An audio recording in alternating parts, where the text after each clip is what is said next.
रक्षा मंत्री राजनाथ सिंह 11वें ASEAN defence minister meeting यानी कि ADMM+ में भाग लेने के लिए आज वियतनाम पहुंचे। वाटे इंटरनेशनल एयरपोर्ट पर लाओ PDR के राष्ट्रीय रक्षा उपमंत्री मेजर जनरल पासित थेंगथम ने उनका भव्य स्वागत किया। राजनाथ सिंह की यात्रा 3 दिनों की है, जिसका मेन ऑब्जेक्टिव आसियान रक्षा मंत्रियों की बैठक ADMM+ में शामिल होना है। रक्षा मंत्री 3 देश मलेशिया, लाओस और चीन के साथ द्विपक्षीय बैठक में भाग ले रहे हैं। उन्होंने चीनी काउंटर पार्ट से भी यहां कई मसलों पर चर्चा की। इस पर विस्तार से आगे बताएंगे कि चीन से उनकी किन मसलों पर बात हुई है, लेकिन उससे पहले जान लीजिए कि आखिर रक्षा मंत्रियों की बैठक भारत के लिए किन किन मायनों में खास है। इस बैठक में 10 देशों का आसियान समूह और उसके 8 बड़े साझेदार जैसे भारत, चीन, अमेरिका, रूस, रूस, जापान, ऑस्ट्रेलिया, न्यूजीलैंड और दक्षिण कोरिया शामिल होते हैं।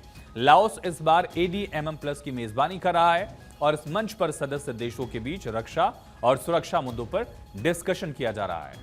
11वीं आसियान ADMM+ बैठक, जिसमें 8 देश इस बैठक में हिस्सा ले रहे हैं।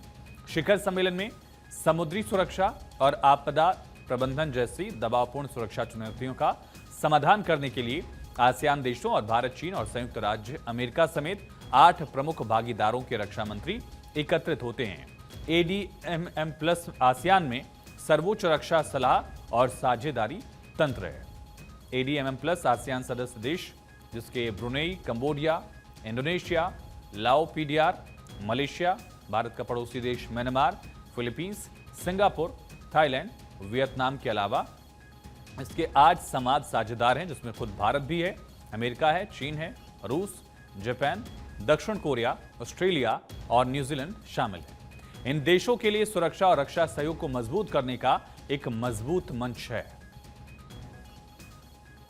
क्लाइमेट चेंज का यह मुद्दा आज के 11वें ADMM+ ज्वाइंट स्टेटमेंट में बहुत ही सटीक रूप से उठाया गया है।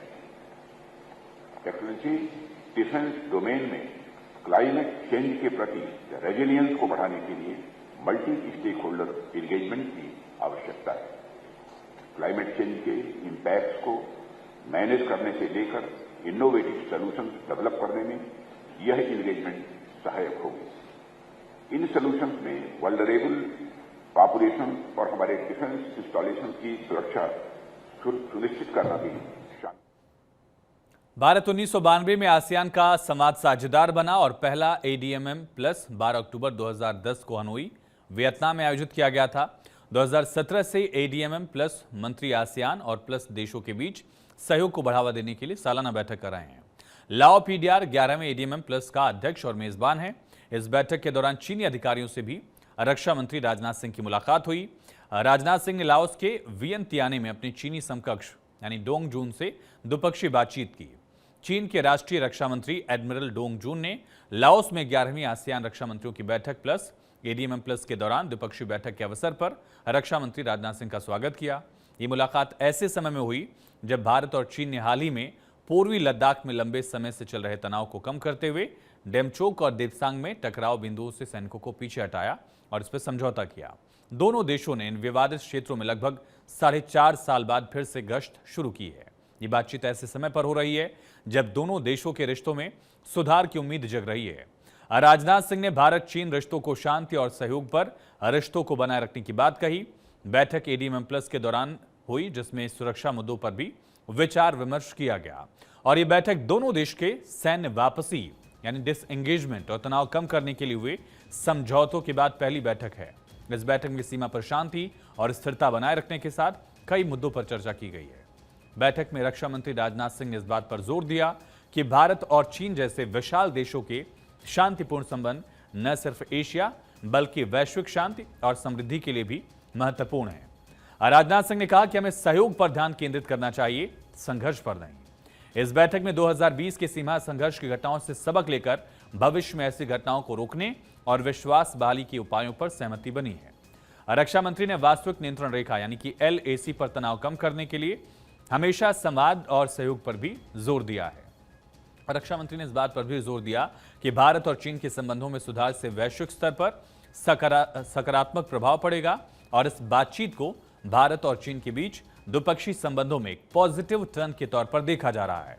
जहां चीन भारत सहयोग को प्रायोरिटी देने और कॉन्फ्लिक्ट से बचने के लिए कमिटेड दिखे भी हैं। रक्षा मंत्री राजनाथ सिंह ने लाओस में इंडियन डायस्पोरा से भी मुलाकात की। भारत के बढ़ते कदम को लेकर इंडियन कम्युनिटी को उन्होंने बताया और आर्टिफिशियल इंटेलिजेंस को लेकर भारत के भविष्य पर भी चर्चा की। साथ ही दुनिया में किस तरह से भारत का दबदबा बढ़ रहा है, इस पर भी उन्होंने चर्चा की।